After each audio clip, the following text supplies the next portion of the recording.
Okay, thank you very much for coming along to this meeting. Um, it is a really important time for our students. It's going to be. It might not be the most important choice they ever make about their education, but it's certainly the most important one they've made so far. So, without further ado, I'll sort of get on with it. The presentation will probably take about 15 or 20 minutes, and then if there are any other questions, I will stay online for them. Okay, so I'm Mr. Jeffries. I'm one of the assistant principals here, and I've been in charge of the option process. I think this is my fourth year doing it, and what I'll say is my fourth year doing it, and every year has been slightly different. This is no exception. So if for you this is like maybe for you the second or third time you've been to one of these where you've got older siblings in the school, recognising some of the names I know that you have, it is slightly different. So if you've got children in year 11 or current year 10, it'll still be different um, than what you've seen before. Not massively different, but a little bit different. So I'll get on with that as soon as I can now. Um, so I keep on hesitating. I'll just let you know every time somebody it gives me a little bell every time somebody wants to join the meeting. So I have to sort of stop and do that, make sure that people get in. So apologies if I just keep on like looking like I've stopped. Okay, so what I wanted to say to you first of all is the purpose of these options are to provide our students with a broad and balanced curriculum. We want students to have a choice. We want students to be able to tailor their curriculum, but we need at this point at their age, we want to keep it as broad as we can. I think the time for real specialisation is a little bit older, and it's after 16 where students really get to decide where they want to specialise. So um, one of the things, and it's really important on this slide, and I put it in red for it because it's so important, is to say to you that actually our timetable, our curriculum is built around this. So we, as much as possible, we are going to build our timetable for your children in year 10 based around the choices they make. Now, I say as far as possible, because, for example, there will be students that want to pick an option that maybe only half a dozen other students have picked. And with the best will in the world, that means that that option is not viable. We couldn't run a course for that fewer students because what it would do is it put undue pressure on other curriculum areas. So that sometimes happens that a choice just doesn't run. We hope that won't be the case. It'd be lovely if all of our options ran. But sometimes certain subjects may not get a full cohort of students. So the first thing, along with that principle, the first is that we have a focus on the basics of English and maths and of science as well, that wider core. And all of our students will study both English language and English literature and maths, and 2 science GCSEs, if not 3. A few students will be triple scientists, and they will study separate physics, chemistry, and biology. There's also a strong belief that studying a language is beneficial for many students. And I say many students, not all students, and fully aware that for some students, that's just not what they want to be doing. And there isn't going to be an undue pressure on students to do that. But our starting point is that all of our students have an entitlement to study the full EBAC. I'll talk to you about what that is in a minute. Okay, so first thing is, in order to get that, all students are required to study either history or geography. So every student will study a humanities subject. And we think that's really important because it helps our students form a worldview. And they are the lessons that relate so directly to the things that are going on in the world. So all of our students will study one or the other of those. We think that's really important. Now, I have underlined the either. In previous years, we have allowed students to do both, but actually that has created difficulties with the blocking of the subjects. And also students that do both, because they're both so content heavy, they're both very content heavy subjects. We find that very few students perform well in both if they do both. So between that and the fact that the option blocks, it's easier to book the option block, to block the options to get properly. It means that it is either or this year. Although I will show you later, there is a way in which if you are a little bit undecided, you can state the strength of that preference, but that'll be a little later in the presentation. So the full EBAC, which we are promoting, but we know not all students will want to do, is the English language and literature, the maths and the 2 sciences, and the humanities. Well, every student will do that.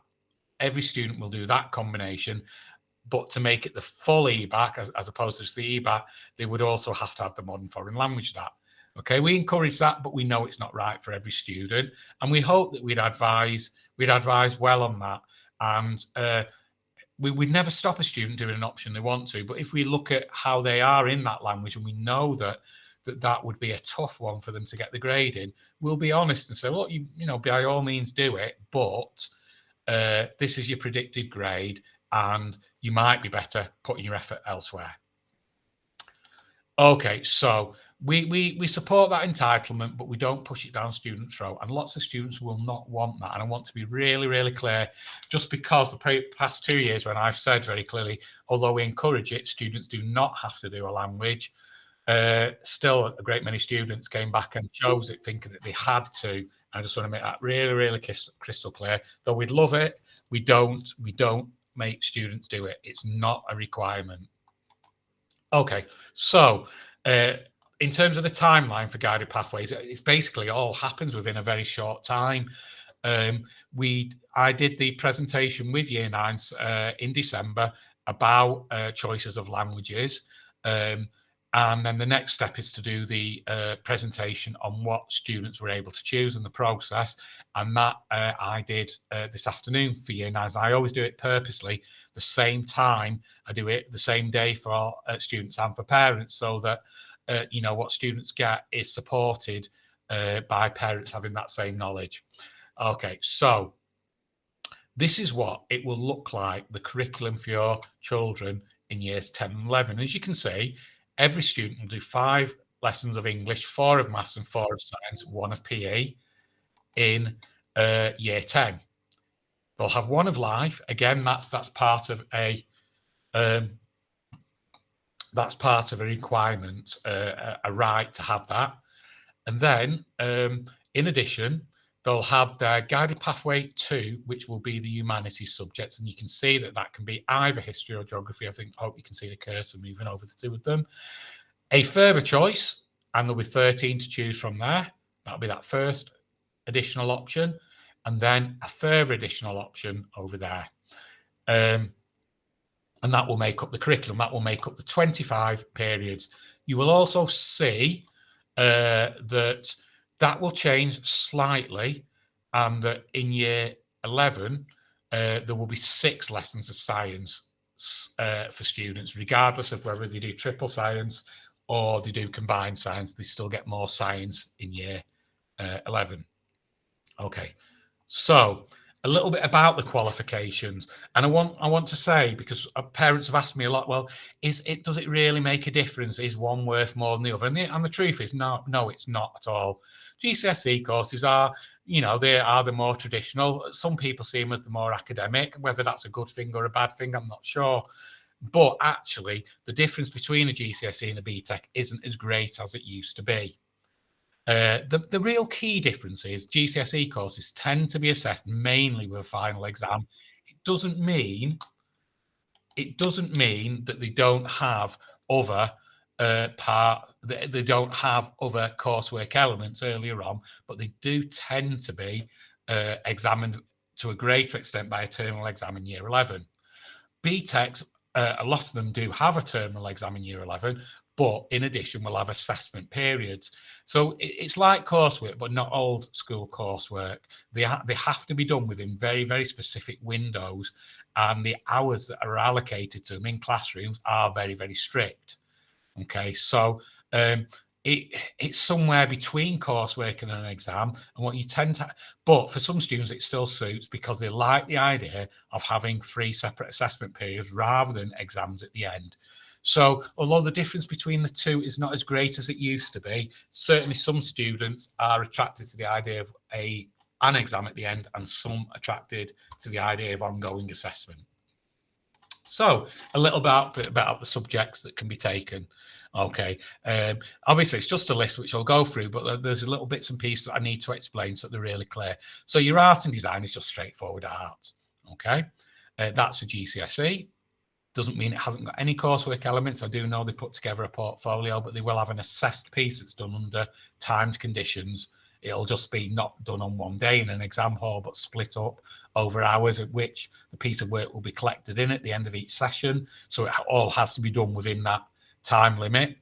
There's drama, which is a vocational, the BTEC, and that means there's greater elements of assessments done over the course of the 2 years. We've got dance, which is a GCSE, and this is really great that we've got this here because it's the first time we've ever had dance. We've wanted to offer it for a couple of years and not been able to get it in, but we're really keen to get that going now. What I'll say is the students will not really have had experience of doing dance. They'll have done some elements of it as part of their PE curriculum, but not much. So it's really important if you have a son or daughter that really fancies the idea of doing dance. Miss K would be the person to speak about. So Miss K, we normally associate with teaching English. She's also one of our assistant principals, but she is actually her degree is actually in dance, and she does and has for a number of years taught dance, just not in the context of this school. She's taught it outside of school and still does in evenings. We've got the French GCSE.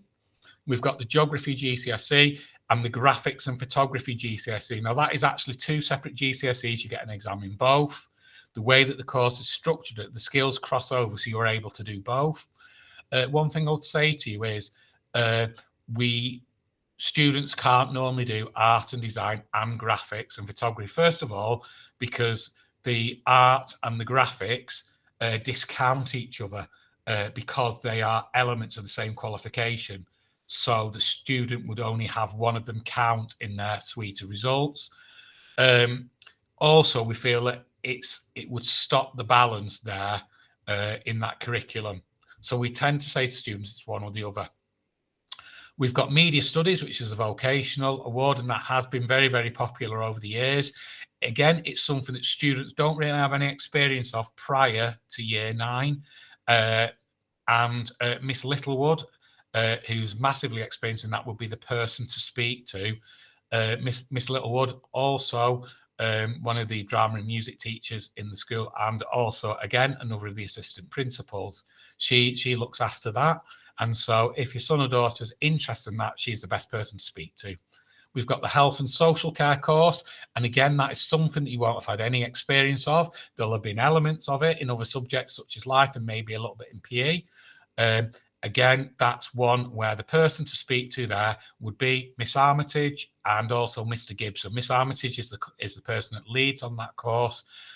Again, massively experienced. She's taught that and led that subject for years. So if you have a son or daughter that wants to know about that, that would be the person to ask. One thing I'd say is it's an extremely popular option, but we have got the capacity. If we get enough for free classes to run it, we will try to run it based on free classes. We try to give students wherever possible what they want. The only time it's an exception that is we just simply don't have enough staff for that. But it's a very popular option. Not surprisingly, the National Health Service is the biggest employer in the country by a mile. So it's unsurprising that lots of students opt for that. We've got the History GCSE. We've got hospitality and catering. Students will have had some experience of that because in years 7 to 9, they will have done food as part of their DT options. Oh, and I should mention, actually, the graphics and photography year 9s have currently done units of that as part of their rotation of DT. They'll have done that. If they haven't already done it with Mr. Chadburn, they will do during the course of the year. Mr. Chadburn, if you haven't done it and haven't had a chance to see what it's like, but you think you might fancy it, Mr. Chadburn is definitely the person to speak to about that. We've got the vocational IT course, and that will be Miss Smith, and that will be the person to speak to about that. Students will have done that over the last 3 years, so they will have a sense about what that includes. Again, with music, they will have done 3 years of music, so they will have a clue, or they'll have an inkling about whether that's something they'd enjoy. But Miss Rag is the person to speak to about that. So I should say, sorry, there's 2 Miss Rags, the hospitality and catering Miss Rag. So there's DT Miss Rag and there's music Miss Rag. Students will know the difference. We've got product design. the main people to speak to about that, and that is DT, and it's mainly around design of resistant materials. It's the design of making of things. Mr. Rook and Miss Glover would be the people to speak to about that, but the lead on that subject is Miss Rag. Again, she'd be able to talk to you about that.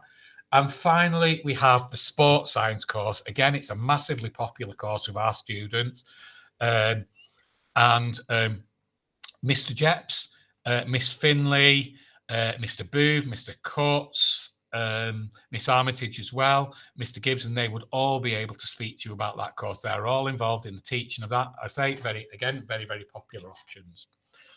Okay, so they're the options that you can choose from. They'll all be in the booklets that we sent home with students after the meeting. If you have a child that wasn't in school today, so therefore wasn't at the meeting, period 5, no problem.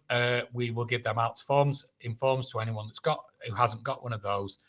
And the last bit I want to talk about is the next steps. So it's scheduled to go out as a text to you at 7 o'clock. We've done it as a text rather than through the Expressions app because we know that there are people that say sometimes Expressions misbehaves for them, and we know that we have text numbers for every student in the year. What I will say is, if you have changed your phone number in the last few weeks and haven't informed school, it might well be that you don't get that. That's fine. Just please, if that doesn't come to you, please email either into our inquiries and that'll be passed to me or myself. That's p.jeffries@shafton.outward.com or Mr. Holmes, b.holmes@shafton.outward.com, and we'll make sure that gets to you. Okay, these are just screenshots from it. It should be mobile friendly.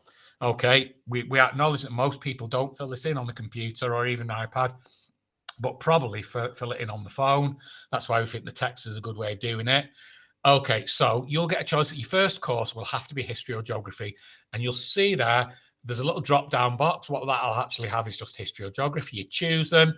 Now, because some people will absolutely have a favourite, they absolutely want to do history or geography and wouldn't want to touch the other, that's fine. But some students, really, it's a tough decision. I'm not sure. So we allow them underneath. There's another box where you tick whether your humanities option is a strong preference or not.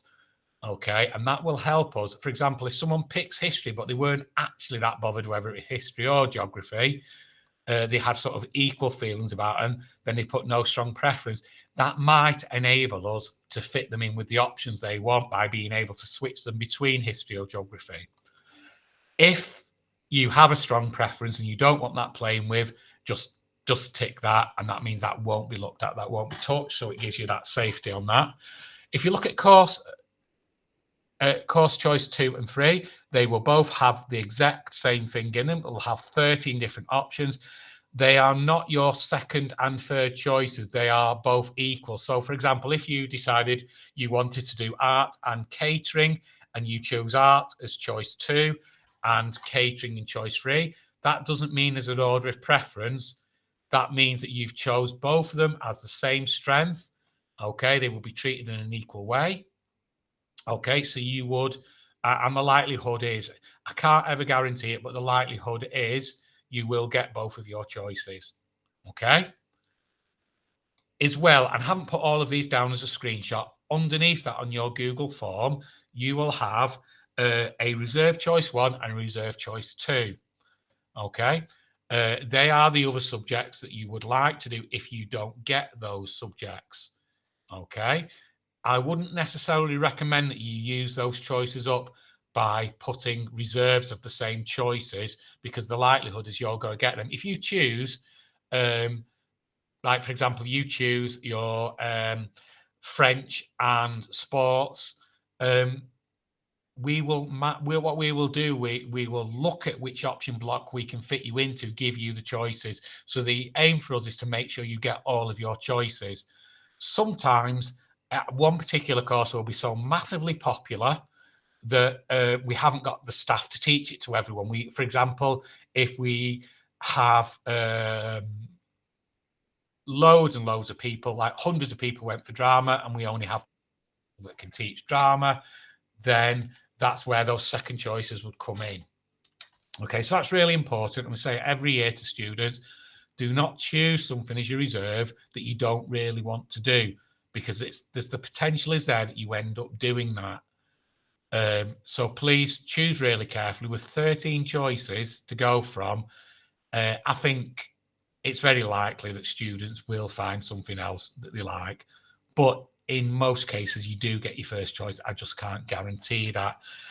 The other thing that's important to note is that on occasion, a course won't be popular enough to run. It has happened in previous years where not enough students have picked a course to make it viable.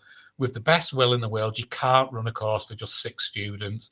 It then means that class is really, really too small, and the school is having to then find space in options with way more too many people, because they get those extra people going in. So they're the two reasons usually why you might not get your first choice. And usually, I have to be honest, it comes down to if that course doesn't run. We'd love everything to run, but sometimes courses don't because it's based on what students want. Okay, so people that can advise are the subject staff, form tutors, learning managers. Obviously, yourself as parents are a massive part of that. We do have careers people around school that could talk to students, but also making use of that praise and stars information. That's going to tell you which subjects you're doing well in. And although you could pick any subject you want, I think common sense suggests if there's a subject that you feel that you're not doing as well in as others, you might not choose that subject. Equally, something that you're excelling in and you're doing better than expected, that might be a good reason to choose. Okay, so the last thing I want to say is choices need to be made. That Google form needs to be returned by the 30th of January. That's next Tuesday. Okay. Like I said, that form will come to you in about half an hour.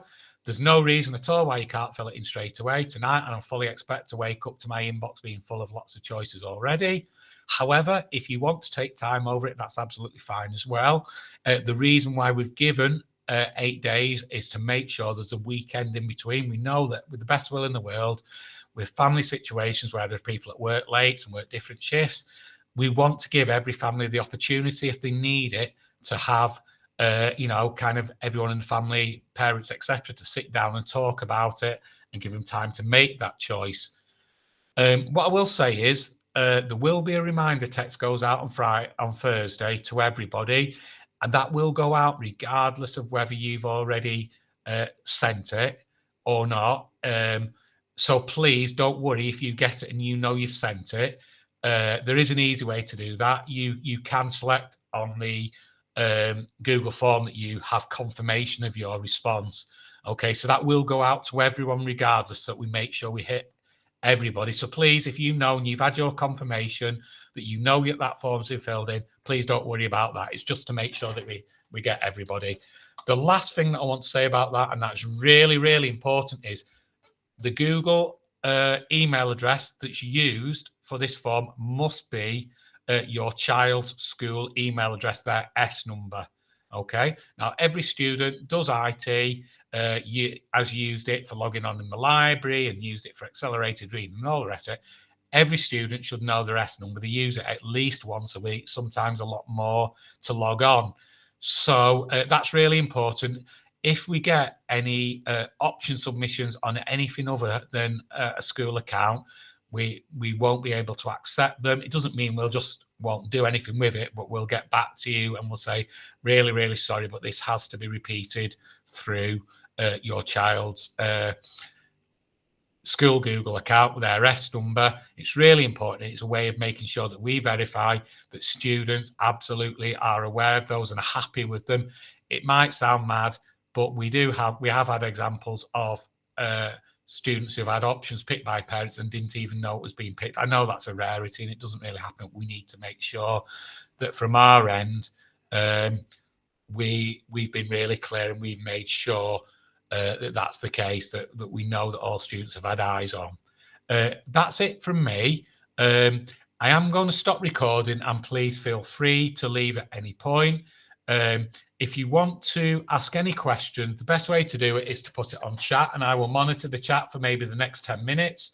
Try to get through as much as I can. Usually there don't tend to be that many questions. If you think about something later, please email myself or if you can't remember, I email the school inquiries line, and they'll pass it on straight to me, or Mr. Holmes, who will also pass it straight on to me, and we can do that then. So I'm going to end the recording, but I am going to stay online for anybody that wants to.